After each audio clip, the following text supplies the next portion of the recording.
Watch this. Come here.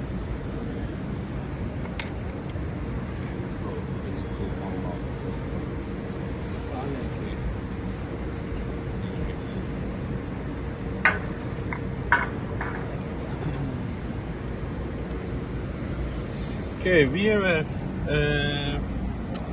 PLC control here with the touch screen.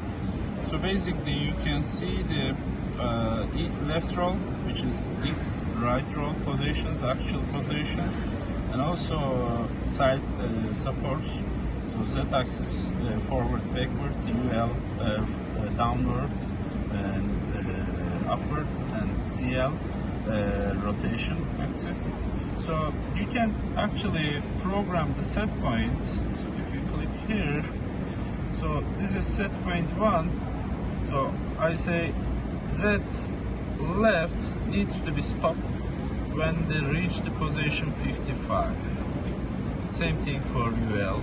So you can program 5 steps. So when you run the machine, if you select, let's roll move the rolls down first. Rolls away limit.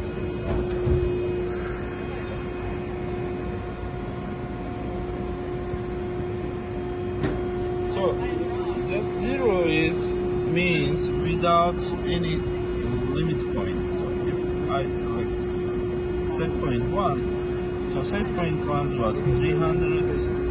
And rolls automatically stop there, cannot move. Same thing for right roll, or even Z-axis, it's going to be stopped there. UL was 65, stop there. Can move down, cannot move up. The same thing for CL axis, it's just move like that much. Same thing for others. So if you select step 2, so second pass means little bit up and stop there. Same thing. Stop there.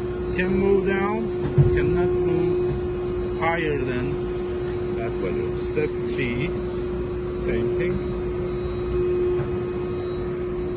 Step 4, same thing, a little bit more. Step 5, right there. So you can also have the information about the axis names on information page. So you can see the capacity charts for pipes, everything. And you can also see how you use your standard dies. So square, hard way, flat, easy way, rectangle tube, legs out, angle, legs in, angle, T-bars, channels, hard way, easy way, H-beam, So if you bought spatial guys, you see there's a square tube, so deformation control is inside basically, and same thing for pipes.